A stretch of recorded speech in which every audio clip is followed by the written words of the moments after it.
بسم الله الرحمن الرحیم دا مقدمه ابن صلاح دا صفحه نمبر 55 عبارت دارنگ دے و جواب ذلك انه ليس كل ضعف في الحديث يزول بمجيه من وجوه بل ذلك تفاوت فمنه ضعف يزيل ذلك بأن يكون ضعف ناشئ من ضعف حفظ راويه د دې جواب داده چې حدیث هر ضعف حدیث متعدد طرق سره راتلو دی وجنا د هغه ضعف نشي ختمېدلی بلکې د هغه ضعف مختلف حیثیت والا وی لکا یتفاوت منه ليس كل ضعف في الحديث يجول کہ وہ زائل بشی بمجیح من وجوه بل ذلك یتفاوت بلکہ هغه ضعف مختلف حیثیت لري فمنه ضعف یزیل ذلك چنانچہ بعض ضعف هغه دی چې هغه تعدد طرق دی وجنا زایل کیږي هغه څنګه بعید طور بین یکون ضعف ناشئ من ضعف حزب راویه هغه په دې طور باندې چې دا ضعف د راوی د سوء حفظ دی وجنا پیدا شوی دی حافظه کمزوري ده نو دا داسې زهم دی چې د دې من لغونی پټولې کنه دا حقيقي او د دې اهل صدق او دیانت کې سره دی لکا سره ما کونی سره دی چې د اهل د صدق او دیانت عالم دی رښتینه دی دینداری نه فیضا رأینا ما رواه قد جاء من وجه عرب آخر عرفنا انه مما قد حفظه ولم يختل فيه ضبطه له کله چې منګه د روایت کړي روایت چې کله د منګه ولیدو نو هغه په نور سندونو سره راغل دی نو عرفنا موږ ته معلومه شله چې انه مما قد حفظه چې دا د هغه حدیثونه دی چې هغه د یاد لرل دی او په دې کې د ضبط مختل ناقص شوی نه دی لکه ډاونډول شوی دی ولم یختل فيه ضبطه له او د ضبط چې دی هغه مختل شوی نه دی ډاونډول شوی نه دی لکه او دا کله وکذالک دخ کرنګي دا کان ضعف من حيث الارسال دا پاک صورت کې کله چې دا ضعف د ارسال د انقطاع په اعتبار سره وی لکا نزال بنحو ذالک نو دغه ضعف چې په دې سره سشي لکا زایل شي کما فی المرسل الذي يرسل امام حافظ لکا د دې مثال دا شي دی لکا هغه مرسل چې هغه امام حافظ مرسل روایت کی ځکه په دا کې توڑا سا ضعف وغیرہ یې نو لگا نو هغه د بل سند مروي کېدل د وجنا هغه ختم شي لکا اس فيه ضعف قلیل ځکه په دې کې ضعف قلیل دی ځکه یو امام حافظ چې دی هغه ارسال کوي نو یزول بروایته من وجه آخر نو د پر روایت سره ببل وجه سره کله راغی نو د روایت کې کمزور ته کمزوري دی هغه به زایل شي ومن ذلك ضعف او د دین علاوه یو ضعف هغه دی لا یزول بنحو ذلك چې هغه به متعدد طرق سره تل دی وجنا ختمي نه لکه ولی چې ځکه لقوت ضعف ځکه دا ضعف چې دی قوي دی لکه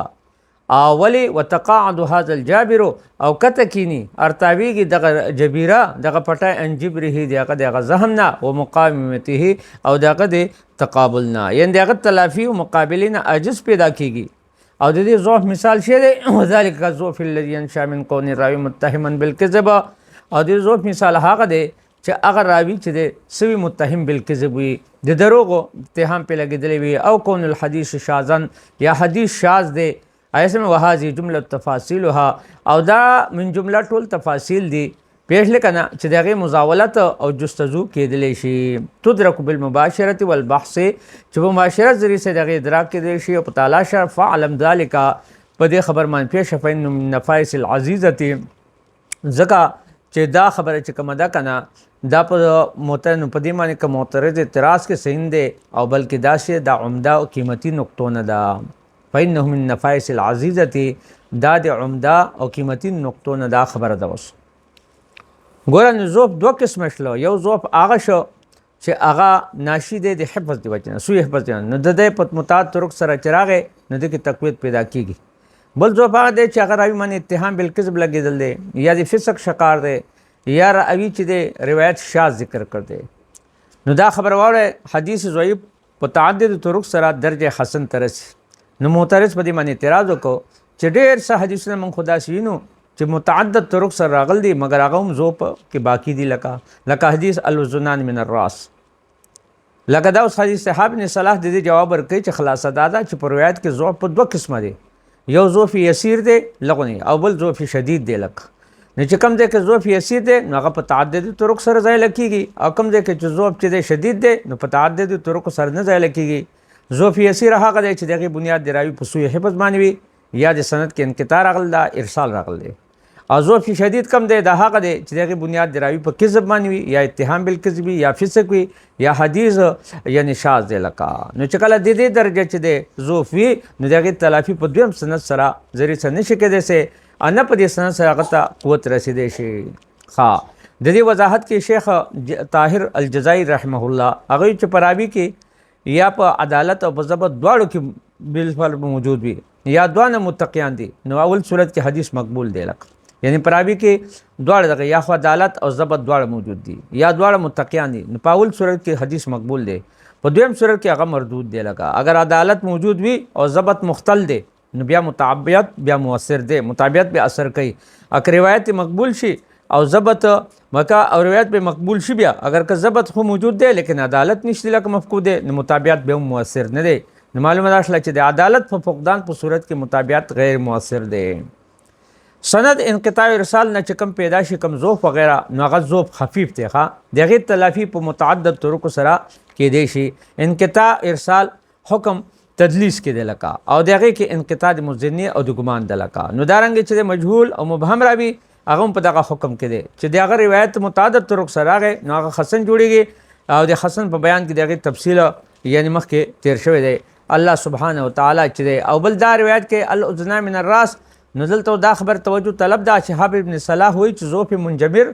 او ضعف غیر منجبر یعنی هغه ضعف چې هغه منجبره لګي او هغه ځان په پټای نه لګي دغه تشفی بخش جواب یو ضابطه بیان کړدا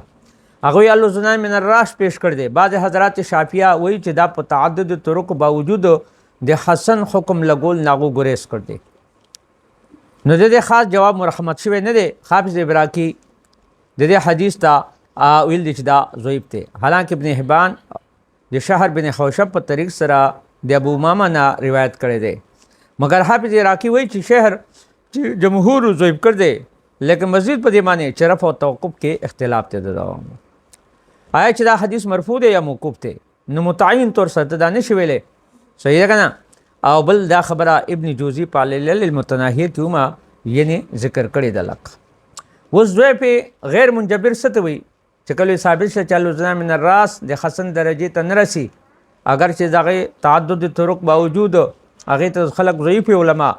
نو پیش لیکنه نه حافظ ابن حجر وی په دې کې چې دا حدیث پیش کړي هغه بخي من حفظ علی امتی 40 حدیثا من امر دینها بعثه الله یوم القیامه فی زمره الفقهاء والعلماء ناغوی کدا حدیث دغه کې نو دا متعدد طرق سره د دې غزو ختم شوی دی. حافظ نووي چې په دې کې کثرت طرق باوجود خفاظ ناقدینو د دې تضعیف باندې اتفاق نقل کړ دي. وګوره ان نقطه